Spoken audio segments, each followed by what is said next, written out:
apologies. Yeah. So Global AI Council, who are your members? May I find out? We have a board of trustees. There are 5 of us. Our chairman is Brian Polio Manzares.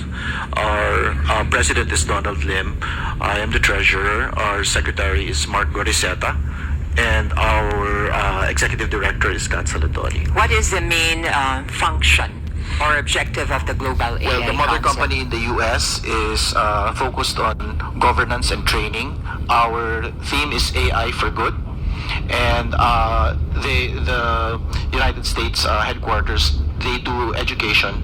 On the Philippines side, what we aim to do is partly ethics and governance and partly looking at a roadmap for the Philippines, coordinating with the public and private sector in order for us to use AI for development.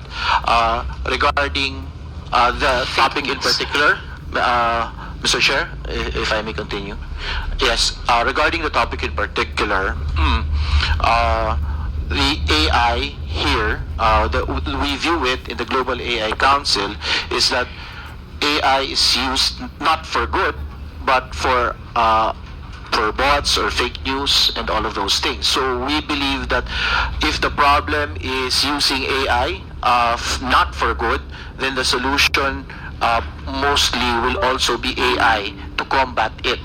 And that requires resources and knowledge in AI, and that's part of what we're trying to harness. Yes. So what do you do specifically to combat the wrong use of AI? In particular, the generation of fake news. Just as a correction, we are just a convener. So the combating of wrong use of AI, I think, is for the CICC under USEC Alex Ramos, and we do coordinate with the ICT and CICC regarding that. What the Global AI Council does is to convene all stakeholders concerned in order to arrive at a roadmap or a solution.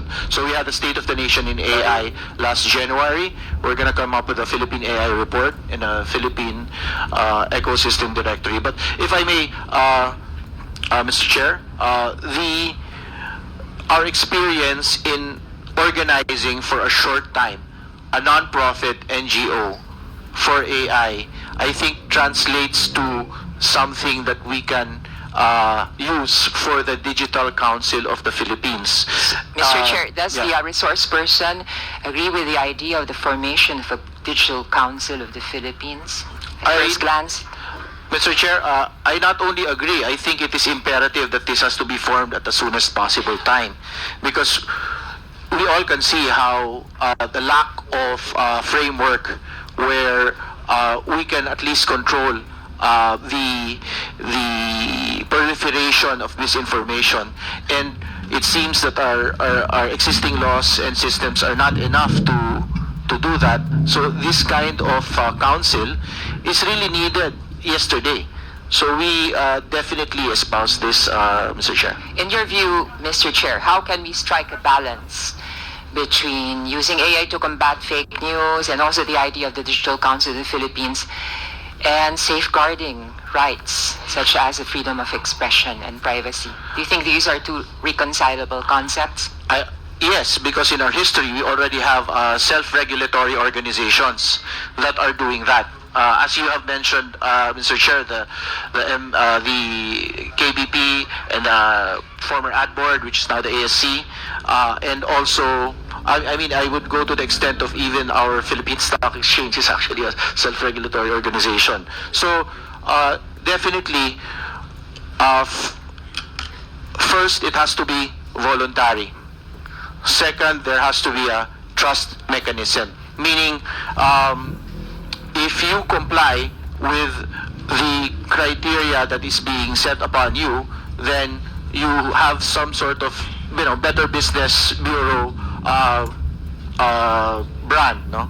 And then there has to be an element of complaint reportorial system, wherein for those who do not voluntarily register and they actually violate some of these criteria, there is a mechanism for the damaged public or damaged parties to be able to complain.